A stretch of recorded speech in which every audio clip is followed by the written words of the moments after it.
16 కళలతో పరిపూర్ణమైన పరమాత్ముడు.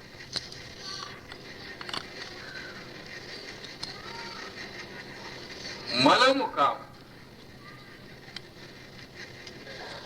పరమాత్ముడు మనకు 16 కళలు ప్రసాదించేటప్పటికైనా మనము ఆ కళలను ఉపయోగించాం. శరీర సౌఖ్యములో ఉండి ఇంద్రియాల సుఖానికి లోకి ఆ కళలను మనం నిర్లక్షించాం. అందుకే ఇది పనికిరాని జీవనం. మానవ, పరమాత్ముడు నీకు 16 కళలు ఇచ్చాడు.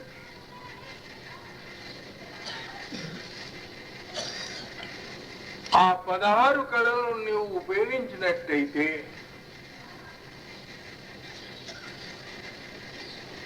వాటిని ప్రకాశించినట్టయితే నీవే దేవుడు, నీవే మాధవ్. నర్ శరీర్ సుర్కోపి దుర్లభ. అటువంటి మానవ శరీరాన్ని మనం ఏం చేస్తున్నాం?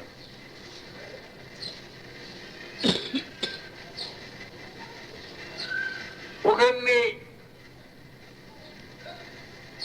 తిట్టివేస్తున్నాము, ఒకరికి హాని కలిగిస్తున్నాము, ఒకరి మనసు నొప్పిస్తున్నాము.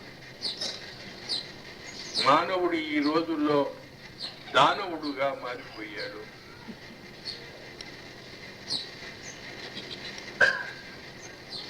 దానవులు అందరూ మనుష్య మాత్రానికి ఎంతో అష్ట కష్టాలు కల్పిస్తున్నారు. ఒకప్పుడు మానవుడే ఔదాసీన్యాన్ని చెంది పశ్చాత్తాపడి ఆత్మహత్యకు పూనుకుంటున్నారు. అటువంటి సమయంలో సత్పురుషుల సందేశం. మహర్షి ఏమన్నాడు? మానవ, మనిషివి కమ్ము, be man in entire, in whole, in everything. Mahatma Gandhi ఈ ప్రయత్నం చేశాడు. ఎన్ని కళలను ప్రకాశించాడో, ఇన్నర్ వాయిస్ ని ఎట్లు వినగలిగాడో అది మహాత్మునికే తెలుసు. కానీ ఫలితంగా మనకు స్వాతంత్ర్యం ఇచ్చిపోయాడు. ఆయన జీవనాంతం తపం చేసి అంతర్ముఖంగా ఉపాసనా మార్గములో ఉండి ఎప్పుడైనా సంకటం వచ్చినట్లయితే ఆ స్వతంత్రత కృషిలో మహాత్ముడు ఇన్నర్ వాయిస్ ను వినేవాడు. ఇన్నర్ వాయిస్ అనే ఒక పుస్తకం ఉంది. మరి ఆయన ఎన్ని కళలను ప్రకాశించబోయేసినాడో తెలుసు. 16 కళలేమి? పంచ కర్మేంద్రియాలు, పంచ జ్ఞానేంద్రియాలు, మనస్సు, చిత్తం, బుద్ధి, అహంకారం, మాయా, బ్రహ్మ. ఇది మానవ శరీరం. మానవ శరీరాన్ని మనం సత్మతంలో సాధన సదుపాయాలు చెప్పారు. ప్రతి మానవుడు పుట్టుకతో ఎన్ని అవగుణాలున్నా గాని ఆ అవగుణాలను సరిచేసే యొక్క సాధనలు చేసినట్టయితే మనలో ఉండే ఆ కళలు ప్రకాశిస్తే పరిపూర్ణమైన మానవుడయి తన జీవనం కూడా సార్థకం చేసుకొని తనతో పాటి ఎందరో జీవితాలను బాగు చేయగలుగుతాడు. సంత్ మతములో ఈ విధానం చెప్పారు. అయ్యా, పంచతత్వాలతో పంచతత్వములతో ఉండే ఈ మానవుడు మనకు మన శరీరంలో స్థూలంగా పంచతత్వాలు ఉన్నాయి. పృథ్వీ, జలము, అగ్ని, వాయు, ఆకాశం స్థూల శరీరంలో ఉన్నాయి. మానవుని శరీరంలో సమస్త దేవుళ్ళు ఉన్నారు.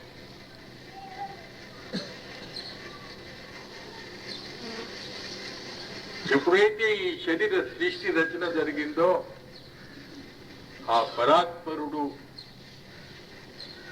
సమస్త దేవుళ్లను తమ తమ అంగాలను ఇచ్చి మానవ సృష్టిని చేశాడు. చూడండి, కుడి కన్నులో సూర్యుడు, ఎడమ కన్నులో చంద్రుడు, నొసలు పైన వాయు, జిబ్బ పైన జలం,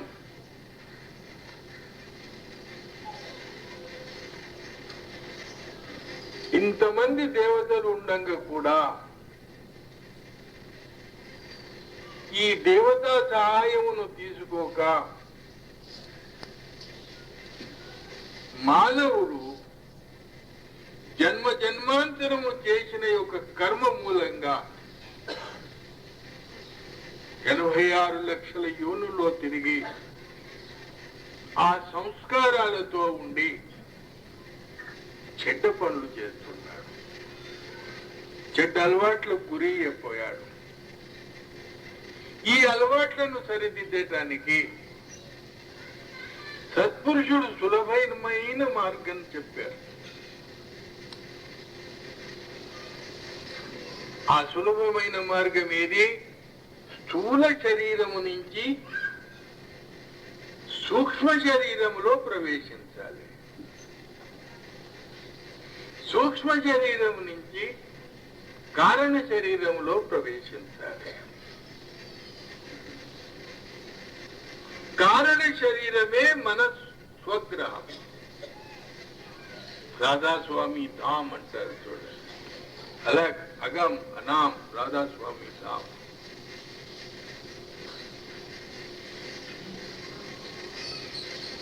శరీరములో నుంచి వెళ్ళటమే చాలా కష్టం.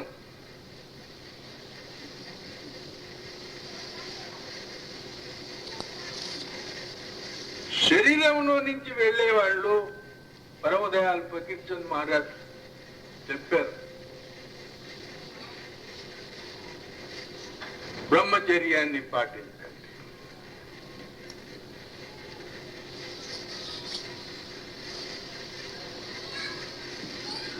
బ్రహ్మచర్యం లేనిది మనం ఈ స్థూల శరీరాన్ని వదలలేము. ఒకసారి సర్దార్ సావ్లీ షా రాధాస్వామి మత గురువులు ఆయన దగ్గర పరమాత్ముణ్ణి దర్శనం చేయిస్తామని ఒక భక్తుడు వచ్చాడు. అయ్యా, నాకు పరమాత్ముని యొక్క దర్శనం చేయిస్తావా?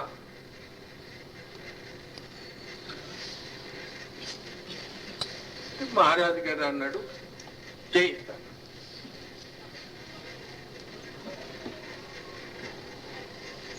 పదేళ్ళు ఆయన మోటార్లో డ్రైవింగ్ చేశాడు.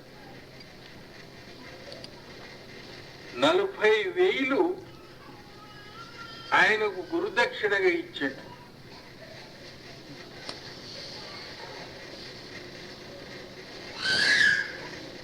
పదేళ్ళు అయిన తర్వాత అడిగిండు, నాకు దర్శనం ఇవ్వలే అని దావా పెట్టాడు. నన్ను మోసం చేసిండు, ఆయన మీద దావా వేశాడు. కొందరు శిష్యులు నడమ వచ్చి దాన్ని కాంప్రమైజ్ చేయించారు. తర్వాత హుషార్పూర్లో పరమదయాల్ మహారాజ్ దగ్గర వచ్చాడు. నేను ఇటువంటి వాడిని, నేను సర్దార్ సావలి షా మీద దావా చేసినా, మీ పేరు ప్రఖ్యాతి విన్నా, మరి మీరు దర్శనం చేయిస్తారా అని అడిగాడు.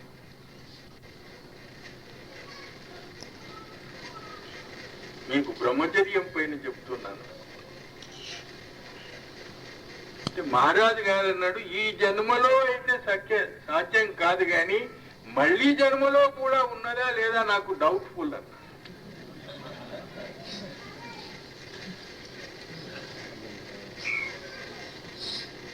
ఎందుకు అన్న, నువ్వు నిజం చెప్పు, చిన్న వయస్సులో ఎందరు అమాయక స్త్రీలను మోసం చేసినావు, నిజం చెప్పమన్నాడు. చాలు పట్టుకున్నా, మీది కాదన్న. స్థూల శరీరం,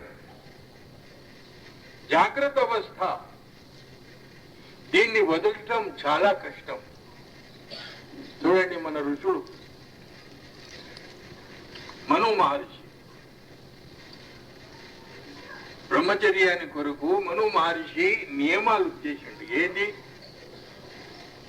వివాహం అయిన తరువాత భార్య గర్భిణి అని మీరు తెలుసుకుంటే ఆ భార్య ప్రసవించి పిల్లవాడు పాలు తాగటం ఇడిచిపెట్టిన తర్వాతనే ఆ భార్య, దాని తర్వాత లేదు.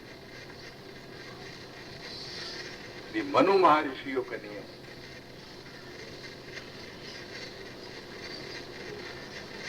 భార్యకు పుత్రుడు కన్న తర్వాత ఆ భార్య కాదు, మాత.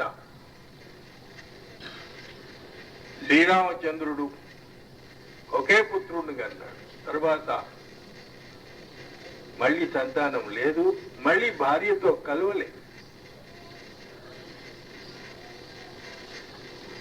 అర్జునునికి ఒకే అభిమన్యుడు, భీమునికి ఒకే ఘటోత్కచుడు. చూడండి,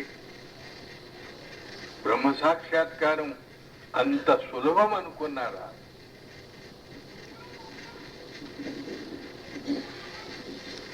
అందుకొరకే ఈ జాగ్రత్త అవస్థలో ఈ జాగ్రత్త శరీరాన్ని వదలాలంటే జీవనం ఒక నియమం పైన ఉండాలి.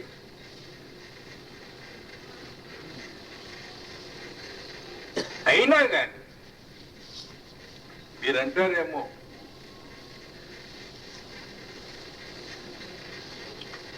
మనకు సమయం, ఇది కలియుగం,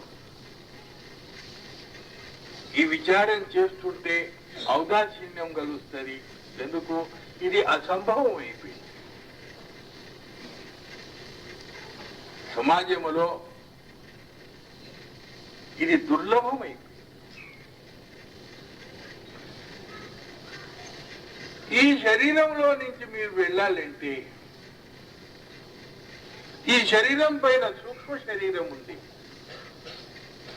సూక్ష్మ శరీరం పైన ఆత్మ కారణ శరీరం. సత్పురుషుడు సులభమైన విచారం ఏం చెప్పారంటే, సూక్ష్మతత్వాలు ఉన్నాయి బ్రహ్మాండంలో. పిండ దేశం ఇంత మట్టుకే, బ్రహ్మాండం ఇంత మట్టుకే, కారణ దేశం పరమాత్ముని యొక్క దేశం ఇంత మట్టుకే, శుద్ధ చైతన్య దేశం అని దాన్ని అంటారు. ఆ ప్రదేశంలో వెళ్ళాలంటే మొదలు స్థూలంలో నుంచి సూక్ష్మంలో మారాలి.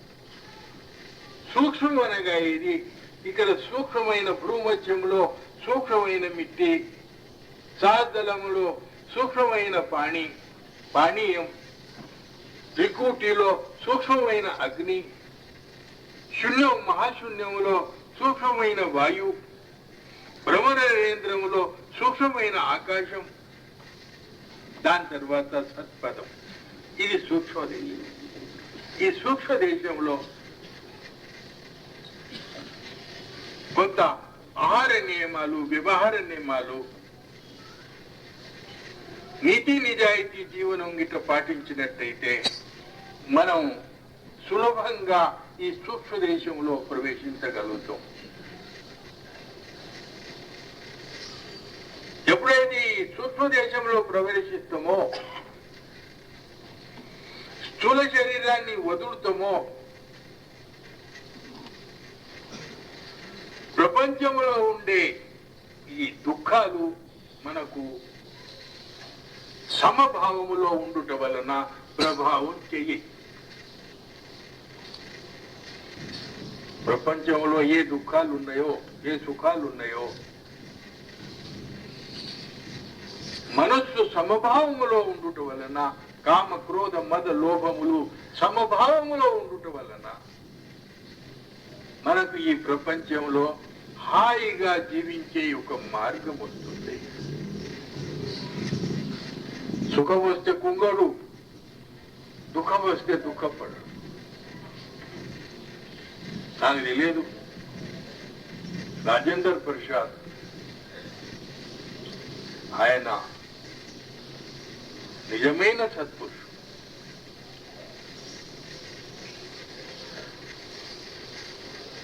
ఆయన జీవనంలో ఒక ఘట్టం ఉంది. 26వ జనవరి ప్రెసిడెంట్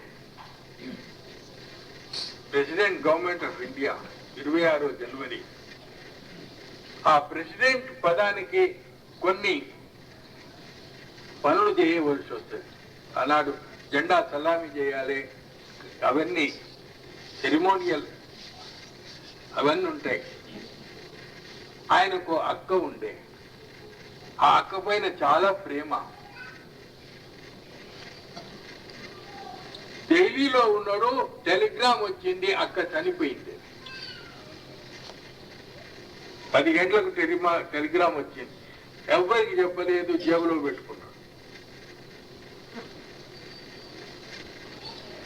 అన్ని పనులు అయిన తర్వాత పృథ్వీకి జవహర్లాల్ నెహ్రూ వచ్చి ఫలాన్ జాగలో డిన్నర్ ఉంది అని చెప్తే జవహర్లాల్ నెహ్రూకి చెప్పిండు, ఇక నేను ఉండా, ఇగో టెలిగ్రామ్ చూడమన్నాడు.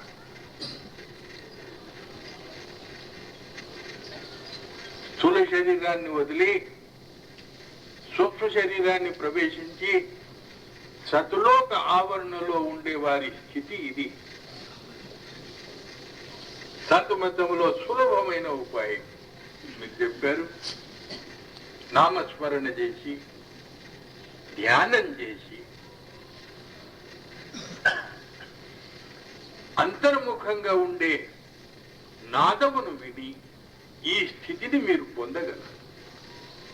సత్పురుషులను ఆశ్రయించండి, అనుభవజ్ఞులను ఆశ్రయించండి, ఈ మార్గం మీకు దొరుకుతుంది. కనీసం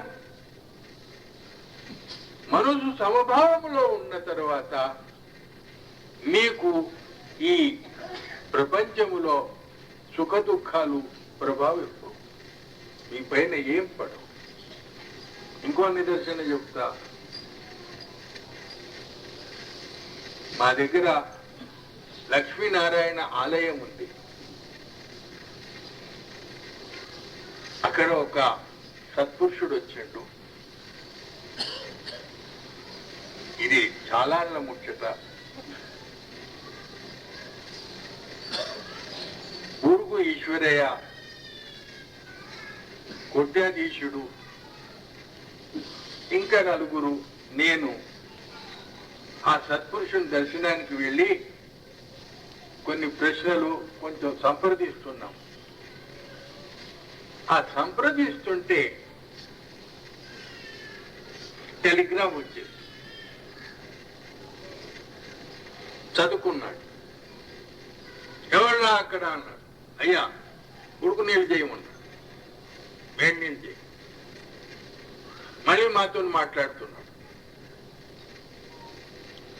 మీకు కలియుగ దృష్టాంతాలు చెప్తున్నా, సతయుగమే ద్వాపర యుగం చెప్పటం. అయ్యా వేడిలు తయారున్నాయి అన్నాడు. చటక్కన పోయిండు, స్నానం చేసిండు, మళ్ళీ వచ్చి మాతో కూర్చున్నాడు. మళ్ళీ సంప్రదించు, మళ్ళా 1 గంట సేపు దాకా మాట్లాడి తర్వాత నేను అడిగినా, అయ్యా ఆ టెలిగ్రామ్ ఏమొచ్చింది అని అడిగా. నా పెద్ద కొడుకు చనిపోయింది. చూడండి, ఇది ఏ ప్రభావం? స్థూల శరీరంలో నుంచి వెళ్ళి సూక్ష్మ శరీరంలో ప్రవేశించి అంతర్ముఖంగా ఉండే ఆ నాదమును విని మనస్సును సమజేసిన వాళ్లకు ఈ ఆనందం కలుగుతుంది. సంతమతం దీన్ని చాలా సులభం చేసి మీకు జపములో, తపములో, పూజలలో ఎందులో ఇరికియకుండా ఈ ఉపాయం చెప్పింది. కాబట్టి నేను ఇంత మట్టుకే మీకు పరిచయం చేసి ఇచ్చినాను. ఈ సాధన చేస్తే మీ జీవనం బాగుపడుతుంది. ఐహిక జీవనంలో, ఎందుకంటే కలియుగంలో బ్రహ్మచర్యం బాగులేదు.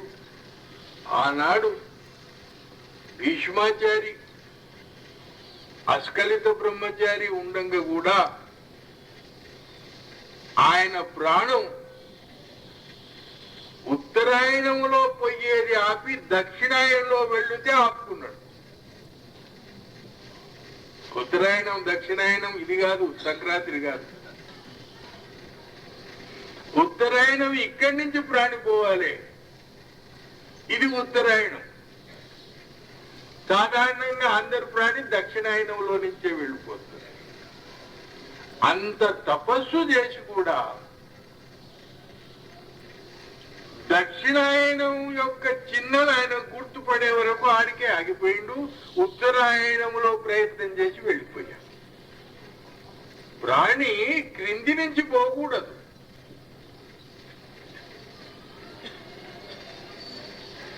ప్రాణి మీది నుంచి పోవాలి.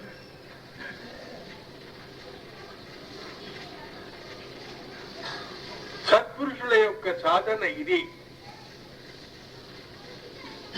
ఈ సత్ప్రచారమే కాక అందరికీ తెలిసినట్లయితే, అందరూ ప్రయత్నం చేసినట్లయితే మళ్ళీ సత్యుగం రాదా? తప్పకొస్తుంది. ఇంతటితో మహారాజు గారికి సెలవు ఇవ్వాలి. కొందరు అన్నారు కాబట్టి నేను తెలుగులో ఈ సందేశం ఇచ్చాను. ఇక మహారాజు గారిని మనవి చేస్తున్నాను, తమ సందేశం ఇస్తారు.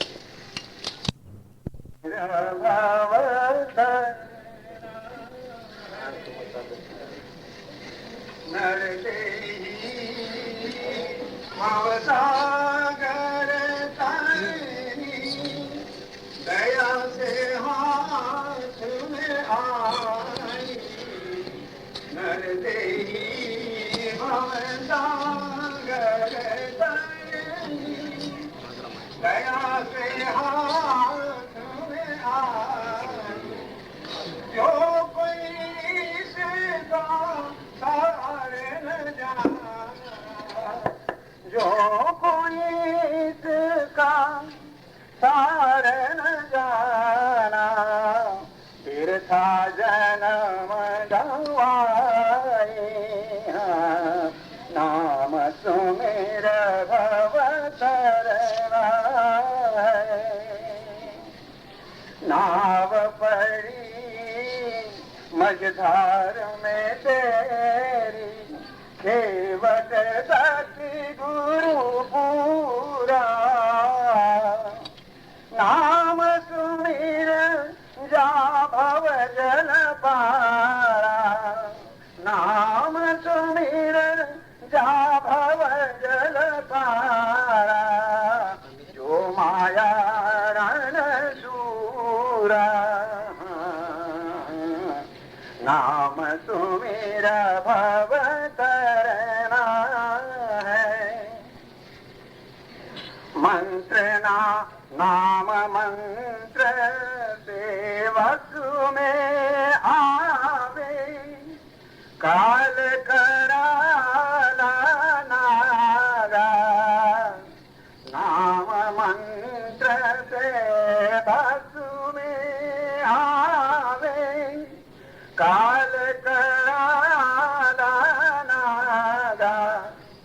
नाम पाय जो नाम न सुमेरे, नाम पाय जो नाम न सुमेरे, विष से मरे अभागा। नाम सुमेर भव तरना है, एक नाम से सब ही मिलते, नौ निधि सिद्धि शक्ति। एक नाम से सब ही मिलते, नव निधि सिद्धि शक्ति। जीते जी नर पावे मोक्ति, जीते जी नर पावे मोक्ति।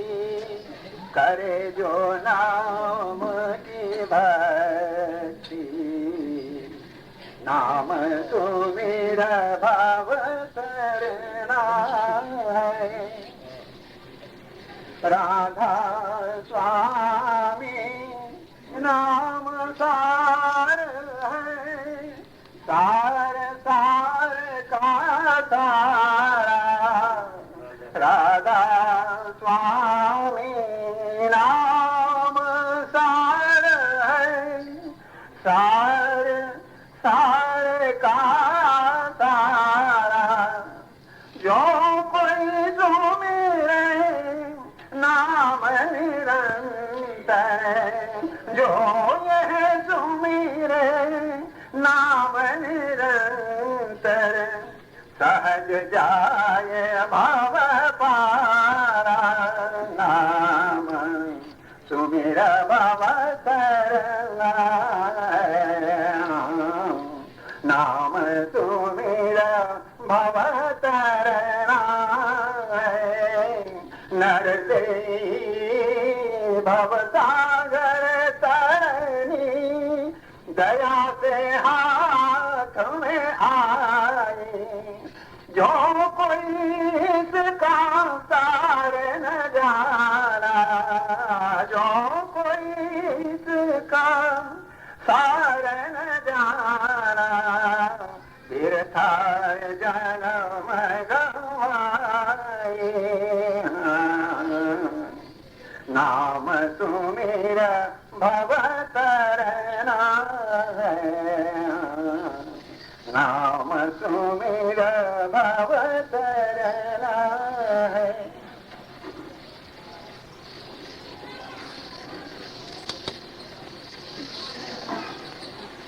गुरुर्ब्रह्मा गुरुर्विष्णु गुरुर्देव महेश्वरा,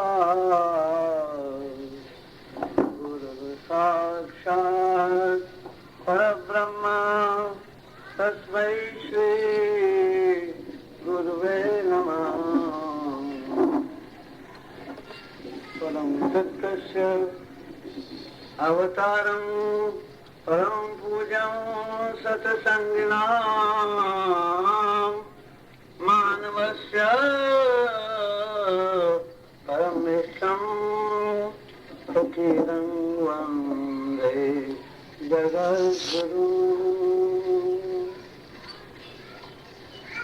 राधा स्वामी परम प्रिय हजूर आनंदराव जी महाराज, मेरे अपने ही आत्मा के स्वरूप सत्संगी भाई और बहनों, मैं जब आनंदराव जी महाराज का सत्संग सुन रहा था तो मुझे इतना अच्छा लगा। मैं ये सोच रहा था कि आप बोलते चले जाएं, क्योंकि संत मत का सार यही है कि मनुष्य अपने आप में पूर्ण है। मानव अपने आप में पूर्ण है। यूं तो जैसे कि एक शब्द में भी कहा गया था भी कि कोई रूप नहीं है, सभी रूप तेरे। किंतु अगर कोई रूप इस जगत के अंदर मालिक का साक्षात रूप माना जा सकता है, वो मनुष्य का रूप है। इसलिए परम तत्वाधार को स्वयं मनुष्य का रूप ही धारण करना पड़ता है। एक सवाल उठता है पहले,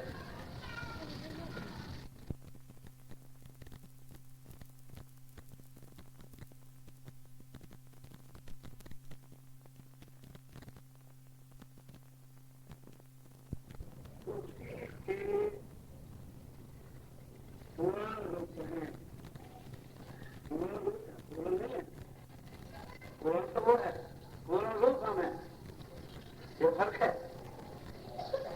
हम उसका पूर्ण रूप है, वो अपना पूर्ण रूप आप नहीं है।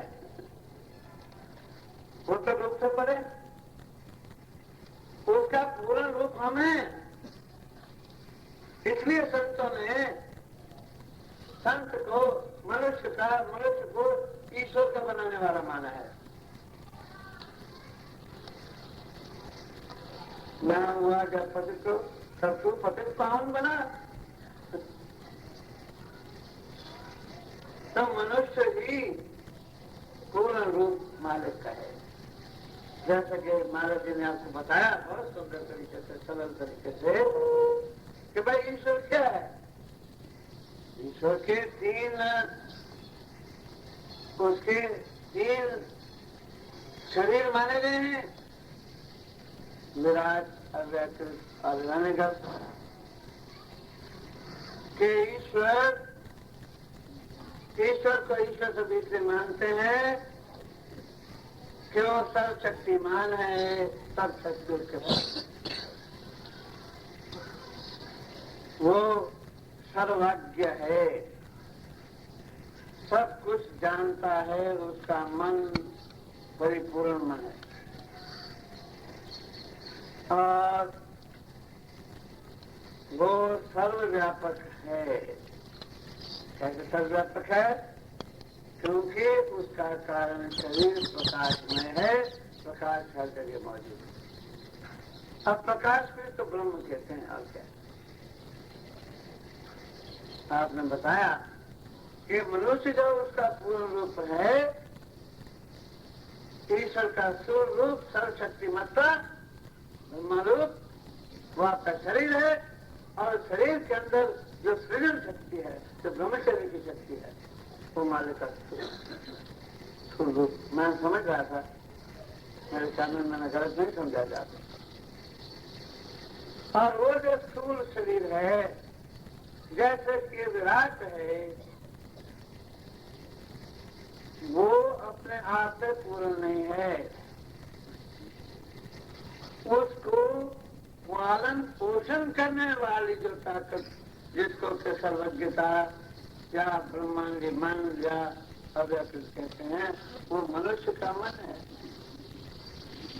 जैसे मालिक का ईश्वर का मन है। इसलिए अगर हम अपने विचार को, अपने मन को साथ लें, तो शरीर भी सज जाएगा। और मन से ऊपर जो अव्यकृत का आधार है, कारण शरीर, प्रकाश, हमारी प्रकाश में आत्मा, एक तरफ शरीर है स्थूल, दूसरी तरफ है आत्मा। अगर हम मन को साध लें तो शरीर तो आपके नियंत्रण में आ ही जाएगा, और मन को टिकाने से प्रकाश का भी अनुभव होगा। तो आपने बहुत अच्छा बताया कि कहाँ जाते हो ईश्वर को ढूंढने के लिए। ईश्वर के स्वरूप मनुष्य है। इस बात को उपनिषदों में भी कहा गया है। एक उपनिषद का वाक्य, ईशोपनिषद का, पूर्णम अदा पूर्णम इदम पूर्णात् पूर्णम उदच्यते पूर्णस्य पूर्णमादाय पूर्णमेव अवशिष्यते। वो पूर्ण है, वो परम तत्व अपने आप में पूर्ण है, और ये जीव आत्मा जिसके अंदर आंशिक रूप में पूर्ण तत्व है आधार, ये क्योंकि उससे निकला है, उससे पैदा हुआ है, इसलिए ये भी पूर्ण है। पूर्ण को पूर्ण ही जन्म देता है, या पूर्ण को ही जन्म देता है।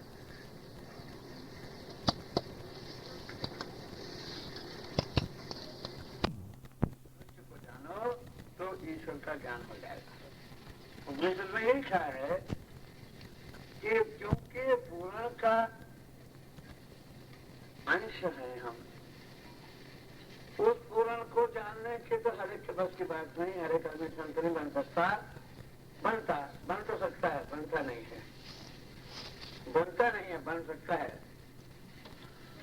क्योंकि महाराज जी भी कहा करते थे कि मेरे पास कौन ऐसा है आता है जो कहे कि मैं तो महाराज परम तत्व को पाना चाहता हूँ। मैंने जब महाराज जी से प्रश्न किया था 1976 में अमेरिका में, मैंने कहा महाराज जी आप अलग अगम अनामी, सत्पुरुष अलग अगम अनामी कहते हैं, तो मेरा सवाल यह है कि अनामी से आगे भी एक और चीज है। अनामी से आगे और है।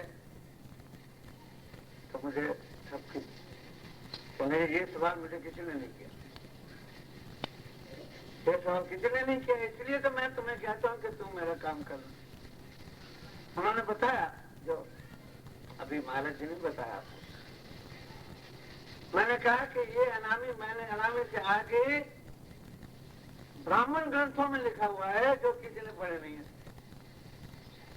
मेरी उन्होंने पीठ से ठोकी तो कहने लगे, मैंने कहा संतों ने तो नहीं कहा, वो दयाल आपका पढ़ा था रसाला, उसको उठा के मुझे कहा ये देख ले, जना सपा सत्यम अलग अगम अनामी, ऊपर दयाल लिखा हुआ था। मेरा उसी वक्त मेरी तो जीवन मुक्ति हो गई, मेरे रोंगटे खड़े हो गए।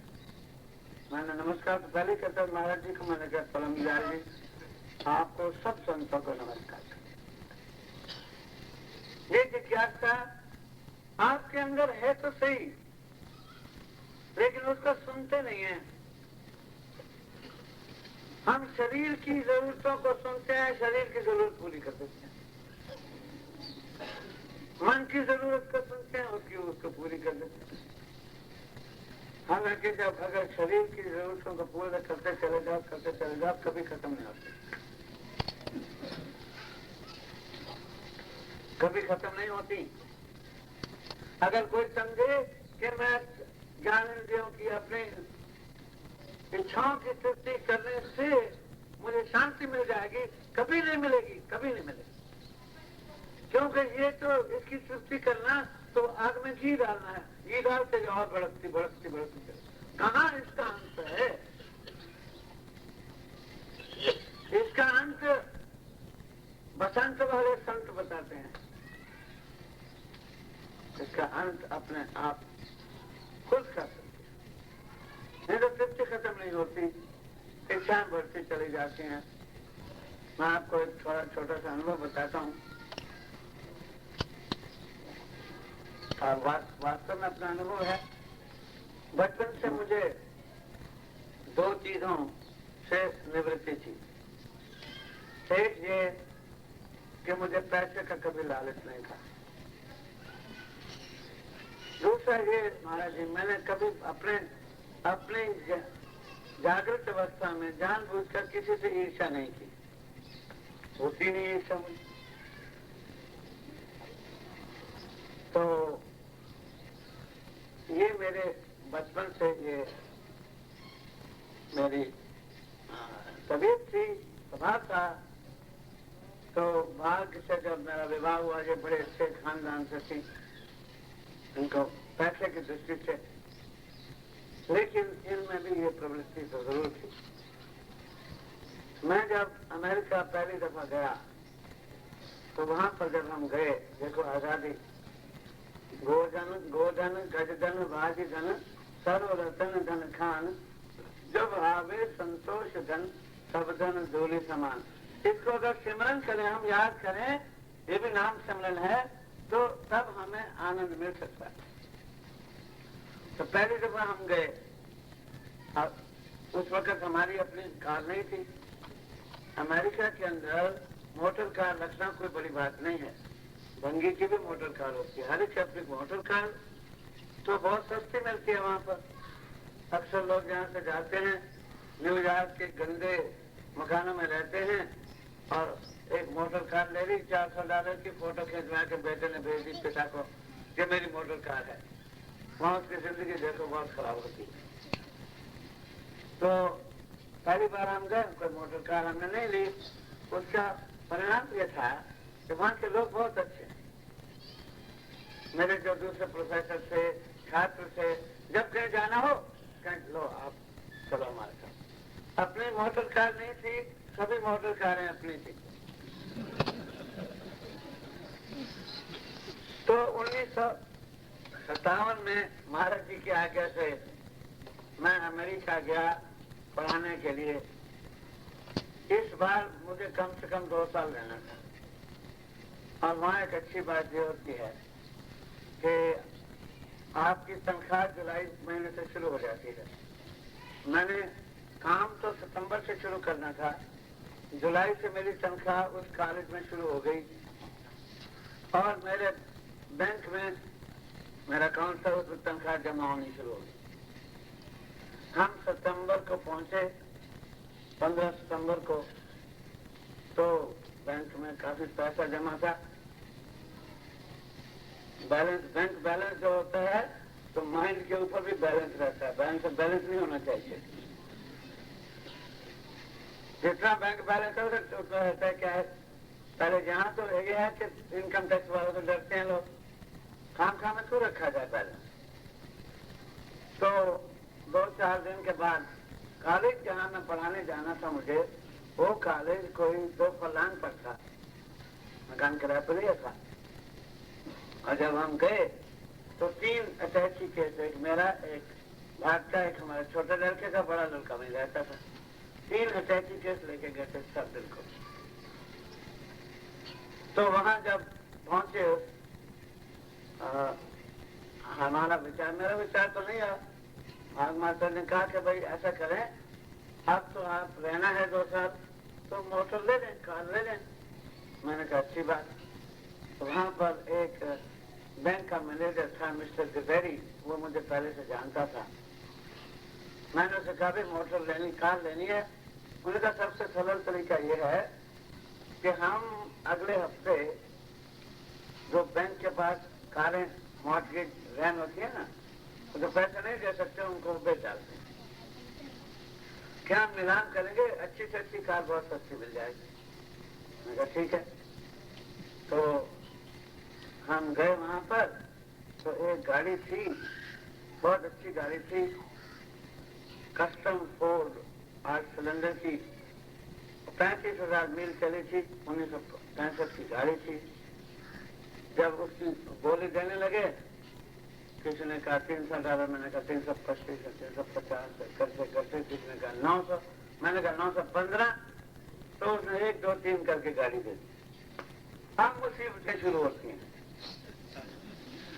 जब तक अपनी गाड़ी नहीं थी, सभी की गाड़ियां आपसे थी। तो अब मुझे ड्राइविंग नहीं आता था, यहाँ स्कूटर चलाया था, ड्राइविंग नहीं आता था। अब ड्राइविंग कैसे सीखा जाए, उसके क्या पैसे तो मैंने नकद दे दिए, किस्तों का भार नहीं रखा। तो उन्होंने कहा भाई ऐसा करो, किसी लाइसेंस वाले को कहो गाड़ी चला करके मेरा जो प्रोफेसर था, हेड ऑफ द डिपार्टमेंट है, उसके घर खड़ी कर दो, जब तक मेरे नाम से लाइसेंस बने। खड़ी कर दी। फिर वहाँ गए, दफ्तर में गए, कोई इंश्योरेंस कराई, उसको लाइसेंस लिया, लेकिन चलाने का नहीं था। अब चलाने के सीखने के लिए अब दार्शनिक को कौन सिखाए? दार्शनिक भी संत होता है, आधा यहाँ आधी से ऊपर रहती है, गाड़ी चला रहा हो, आगे कोई लाल बत्ती हो तो उसमें निकल जाता है। मैं कई दफा निकल गया। तो एक बड़ा अच्छा सिखाने वाला था, मिस्टर खानोली, उसको मैंने कहा भाई तुम सिखाओ। उसने सिखाना शुरू किया। पहले सारे वो कानून पढ़े, भाई कितनी स्पीड होती है, कितने ये होता है, कैसे चलना होता है। फिर एक टेम्पररी लाइसेंस मिला, वो सिखाने लगा। वहाँ एक अच्छी बात है कि मैं चला रहा था तो वो जो ड्राइवर सिखाने वाला था उसके पास भी कंट्रोल था, मेरे पास भी था। कई दफा मैं लाल बत्ती में जाने लगता तो वो रोक लेता था, कहता साहब आप प्रोफेसर फिलॉसफी के हो, आप जाने। आपने सुना है फिलॉसफी की बात? एक दार्शनिक किसी जगह तेली के पास कोलू चल रहा था, तेल लेने के लिए गया। तो उसने देखा कि वो जो बैल था उसके गले में घंटी बज रही थी। तो कहने लगा तेली से, मुझे घंटी क्यों बज गई तूने? साहब आपको इतनी भी समझ नहीं, मैं काम करता है तो बैल चलता रहता है, घंटी बजती रहती है, पता चलता है। तो उस दार्शनिक ने कहा भाई मान लो कि बैल खड़ा हो जाए, और जूं से हिलाने लगे, विश्वास करते हैं और फिर जवाब खुद देते हैं। उसने कहा महाराज जाइए, मेरा बैल है, कोई दार्शनिक नहीं है कि घंटी को बजाएगा।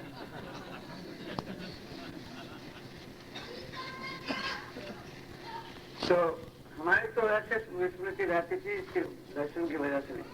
कल उसने सिखा दिया बहुत अच्छी तरह से। एक खास बात जो उसने सिखाई, वहां पर ये होता है कि बहुत सी गाड़ियां खड़ी हैं, दो गाड़ियों के बीच में आप अपनी गाड़ी कैसे लगाएंगे, और हमें तो कभी आ नहीं सकता था। लेकिन उसने जहाँ पर वो एक छोटा सा बना हुआ था, छोटी जगह, वहाँ रात को जाकर के मुझे सिखाया।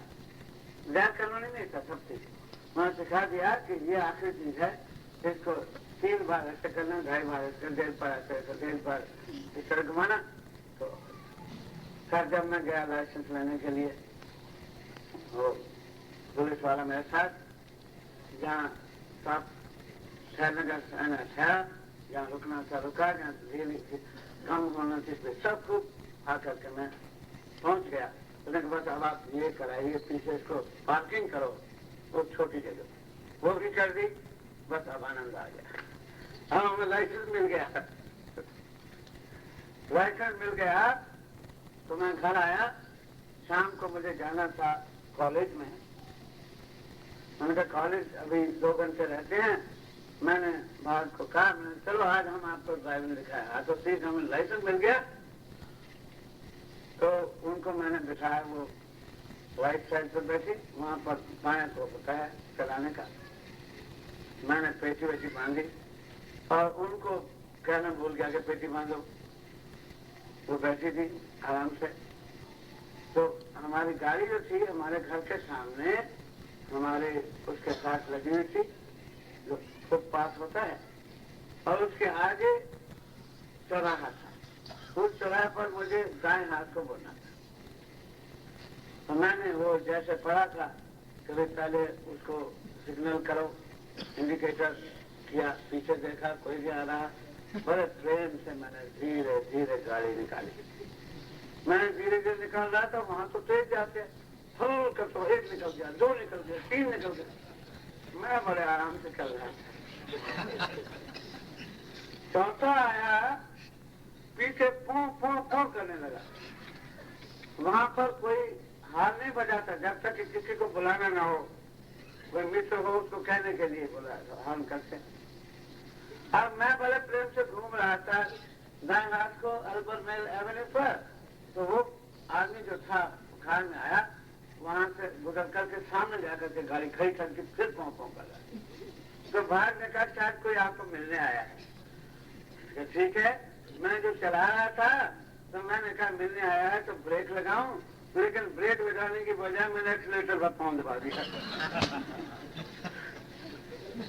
एक्सीलेटर पर पाँव दबा दिया। वो तो 8 पावर की गाड़ी थी, 8 सिलेंडर की गाड़ी थी, 350 हार्स पावर थी। वो फुल तेजी से उधर से वो उसके ऊपर हमारे फुटपाथ पे चढ़ करके रथ से फटाक जाकर रुक गई, पिछड़ गई। मेरा दरवाजा बंद, भाग उछली, उसका सर स्क्रीन, वो जो होता है आगे वाला स्क्रीन, शीशा कांच, उससे जोर से लगा और वो कांच टुकड़े टुकड़े हो गया। उसके सर को कुछ नहीं हुआ, सर मजबूत था, किसी को नुकसान नहीं हुआ। गाड़ी रुक गई और वो मनुष्य जो था बड़ा लंबा चौड़ा सूट पहने हुए अमेरिकन, वो बाहर निकला। मैंने कहा महादेव आपने क्या किया? मुझे कहते अच्छा कोई बात नहीं, मैं आपको मदद करूंगा। किसी तरह से मेरा दरवाजा खोला उसने, कहने लगा कि यहाँ कोई टेलीफोन है। मैंने कहा मेरे घर है, ऊपर चला जा, मैं आपकी मदद करता हूँ। मुझे क्या मालूम क्या मदद कर रहा हूँ। वो जब नीचे आया तो उसने कहा कि मैं पुलिस मैन हूँ। मैंने कहा अच्छी बात भाई। इतनी देर में 2 पुलिस की गाड़ियां आ गई आवाज करती हुई और पुलिसमैन बाहर निकले। उन्होंने कुछ पैमाइश की, इधर उधर करके कहने लगे आप तो खतरनाक चला रहे थे। अरे मैं धीरे चला रहा था, खतरनाक। और मुझे टिकट वारंट दे दिया, जुर्माना दिलाना। अब देखो अगर हम गाड़ी नहीं लेते सब गाड़ियां फिर मुसीबत खुद रही। सर बात आखिर में ये हुई कि वो जो मजिस्ट्रेट था जज, उसने जब मेरी बात सुनी कहने का नहीं भाई ये प्रोफेशन है, इनकी सूरत ऊपर थी और मैं भी ऐसा कर चुका हूँ, सजा तो नहीं मिली। लेकिन आप ये बताओ अगर गाड़ी नहीं लेते तो मैं चलता फिरता हल्का फुल्का रहता, वो पेट भी भर गया, तो कहाँ इसकी सीमा लगाई जाए। 3 अटैची केस लेके गए थे। 3 महीने के बाद हमने मकान बदला तो पूरा ट्रक सामान का भरा हुआ था, इतना खरीद लिया। हम खाम में ज्यादा चीज लेते चले जाते हैं। तो ये संतोष अब कौन आता है? मैं कह रहा था कि महाराज जी ने कहा कि तूने ये सवाल किया परम तत्व की तरफ कौन जाता है। इसलिए कई बार उन्होंने बताया कि हर एक का काम नहीं है, लेकिन मैं समझता हूँ हर एक का काम है तो सही, लेकिन हर एक आदमी जाना नहीं चाहता। क्योंकि एक दफा नारद विष्णु भगवान के पास गए, बड़े दयालु हैं नारद, कहने लगे महाराज ये सब दुखी जीव दुखी हो रहे हैं, इन सब को वैकुंठ भेज दो। तो बोले भाई देखो नारद सोच के बोलो, जाओ मैं तुम्हें इजाजत देता हूँ, ले आओ जितने आगे वैकुंठ लाते हो, एक तो ले आओ। पृथ्वी लोक पर आया, बड़े भाई एक सेठ बैठा था बहुत बूढ़ा, काफी कमा लिया था, और सेठ तो कहने लगे भाई देखो अब तो आप बूढ़े हो गए, पैसा कमा लिया, पोते हो गए, सब कुछ हो गया, चलो आपको वैकुंठ ले चलते हैं। भगवान ने आज्ञा दिया। तो कहने लगा मैं चलने को तो तैयार हूँ, लेकिन ये बताओ मुझे कि वैकुंठ में मेरे पैसे का ब्याज मिलेगा मुझे? तो 1000 तक मिलेगा, वो नहीं गया। बड़े भारी किसी प्रोफेसर के पास गए, रिटायर हो चुका था, किताबें लिखी, सब कुछ किया। उन कहने के महाराज आप रिटायर हो गए, आप तो ज्ञान की बातें करते थे, चलो आपको वैकुंठ ले चले। वो बोले तो भाई वैकुंठ चलो, लेकिन ये बताओ यहाँ वहाँ मुझे छात्र मिलेंगे जिनको मैं सह लगता हूँ खड़े हो जाए, नहीं वही तो नहीं मिलेंगे।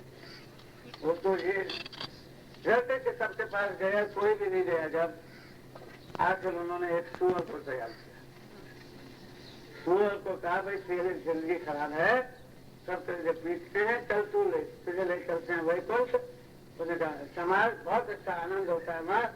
वो बैठ गए, जब ऊपर गए तो सूअर ने सवाल किया, उसने कहा महाराज ये बताइए कि क्या मुझे वैकुंठ में विष्ठा खाने को मिलेगी कि नहीं?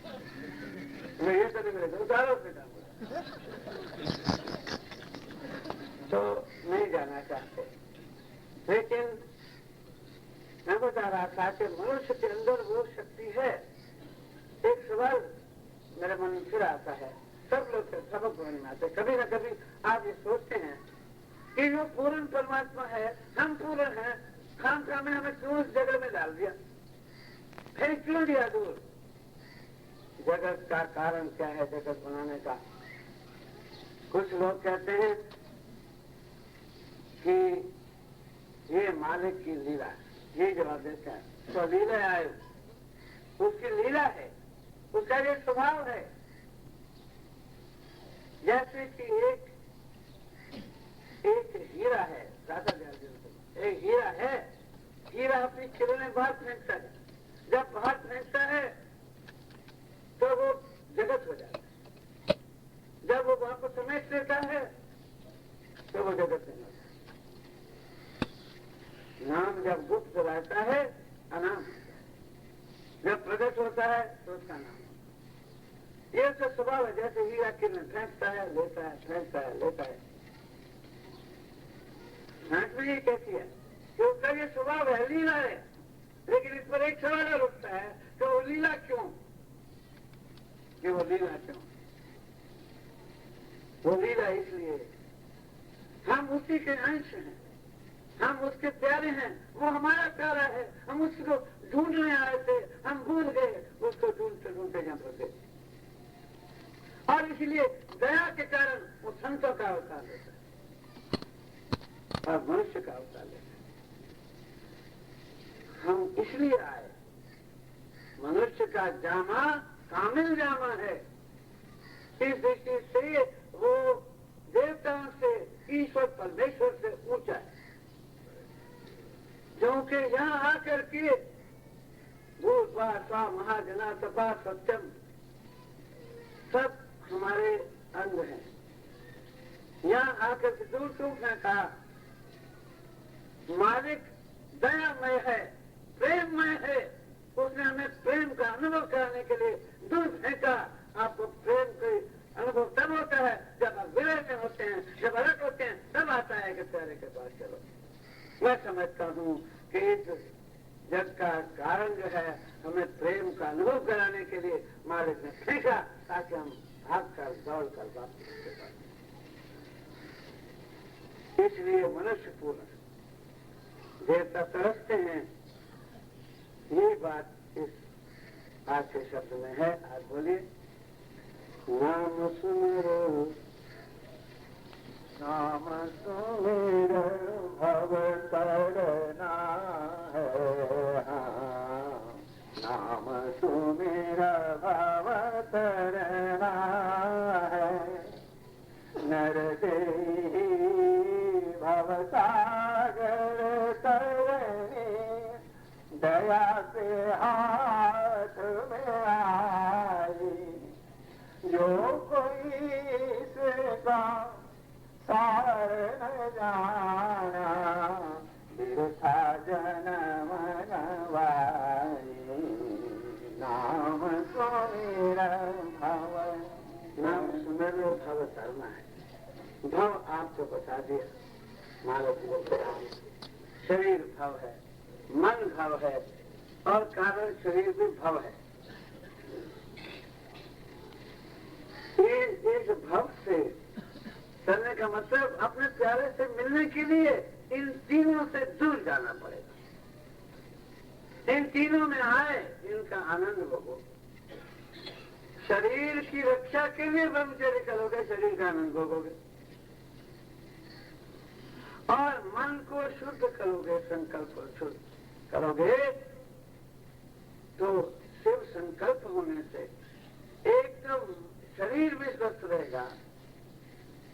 दूसरा जो हमारा लक्ष्य है, चौथा लक्ष्य है, उसकी तरफ हम आगे बढ़ सकते हैं। अगर मन को शिव ने संकल्प नहीं किया, तब नाम ले लिया, वो नाम हानिकारक है। महाराज जी ने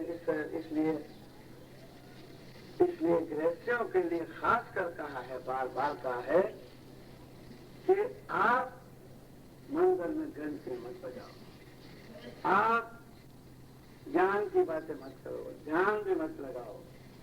पहले आप अपने मन को शिव संकल्प करो। शिव संकल्प क्या है? शिव संकल्प का मतलब यह है कि हम कर्म से, वचन से और विचार से किसी भी दूसरे व्यक्ति को अपनी तरफ से हानि नहीं पहुंचाए। ये मनुष्यता है, यही विवेक है, और ये सब आदमी कर सकते हैं। ना करें तो फिर उनका दोष है। नाम पाए जो ना होने से मरे, विष से मरे अभागा। बाकी तो उसका यह है कि वो सत्संग में आया है, सौभाग्य है, और वहां नाम लेकर के जो ज्ञान उसे दिया जाता है, जो तरीका जीवन शैली का दिया जाता है, उसको नहीं अपनाएगा तो फिर विष से मरे अभागा। शरीर से किसी को कष्ट नहीं देना बहुत अच्छी बात है। पीटना नहीं चाहिए। माताओं को चाहिए कि छोटे बच्चों को कभी नहीं पीटे, उनको प्रेम से समझाया जाना चाहिए। लालियेत पंचवर्षा में 5 साल तक तो शास्त्र में कहता है कि बच्चे को बिल्कुल नहीं मार पीटना चाहिए। अब मैं अपना अनुभव तो मेरा ये है, मैंने तो दोनों बच्चों को कभी पीटा नहीं, और एक दफा बड़े बच्चे के साथ मैं जरा ऊंचा बोला था। भारत तो उनको पीटी बच्चों, एक पीटे तो दूसरे को, एक नहीं पीटे दूसरे को पीटना चाहिए कभी कभी, लेकिन ऐसा उनका इतने अच्छे हैं दोनों बच्चे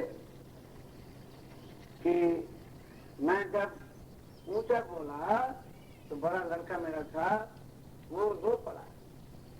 कहने लगा क्या मैं आपसे प्यार नहीं करता? उसने कहा बात